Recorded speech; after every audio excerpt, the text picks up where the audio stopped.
रमेश की दूसरी शादी के बाद घर का माहौल बदल गया। उसकी नई पत्नी सुनीता बाहर से प्यार दिखाती थी, लेकिन अंदर ही अंदर वो रमेश के पहले विवाह से हुए बेटे विकी से नफरत करती थी। सुबह होते ही वो विकी से घर के सारे काम करवाती, झाड़ू, बर्तन, कपड़े, जैसे वो कोई नौकर हो। दूसरी तरफ अपने बेटे राहुल को वो बहुत प्यार करती, उसके लिए अलग से अच्छा खाना बनाती और उसे एक अच्छे स्कूल में भेजती।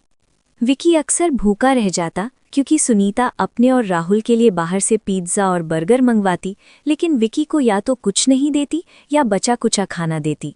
अगर विकी कुछ मांगता तो वो उसे डांट देती और कहती, मुझे माँ मत बुलाओ, तुम राहुल जैसा कभी नहीं बन सकते।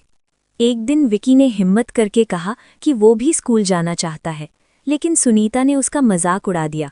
रमेश को कभी सच का पता नहीं चलता क्योंकि सुनीता उसके सामने झूठ बोल देती और विकी डर के मारे चुप रहता।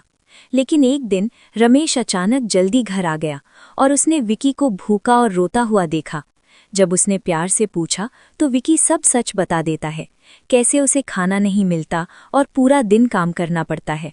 ये सब सुनकर रमेश को बहुत गुस्सा आता है और वो सुनीता को सख्त तरीके से समझाता है कि विकी भी उसका बेटा है और उसे बराबर प्यार मिलना चाहिए।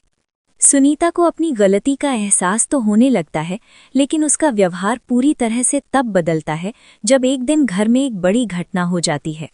सुनीता घर का काम कर रही होती है और ऊपर रखे सामान को निकालने के लिए लकड़ी की सीढ़ी यानी लैडर पर चढ़ जाती है। काम करते वक्त उसका बैलेंस बिगड़ जाता है और वो अचानक सीढ़ी से गिर जाती है।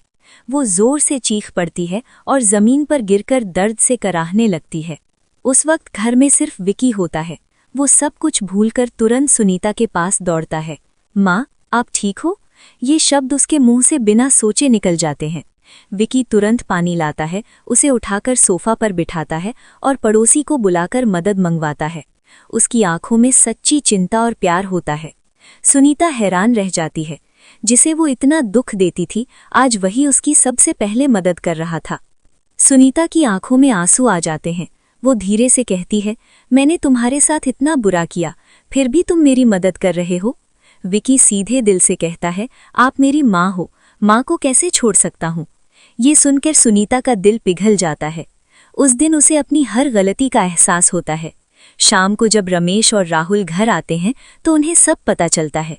राहुल भी विकी को गले लगा लेता है और कहता है, थैंक यू भैया। सुनीता सबके सामने विकी से माफ़ी मांगती है और कहती है, आज से तुम भी मेरे राहुल जैसे हो, मैं तुम्हें उतना ही प्यार दूंगी। विकी की आंखों में खुशी के आंसू आ जाते हैं। उस दिन के बाद घर का माहौल बदल जाता है। विकी भी राहुल के साथ स्कूल जाने लगता है।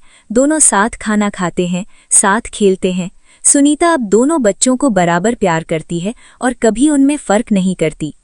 ये कहानी हमें ये सिखाती है कि इंसान की असली पहचान उसके व्यवहार से होती है। नफरत को सिर्फ प्यार ही बदल सकता है और कभी-कभी एक छोटी सी अच्छाई किसी का पूरा दिल बदल देती है। ऐसी वीडियोस देखने के लिए चैनल को करें सब्सक्राइब।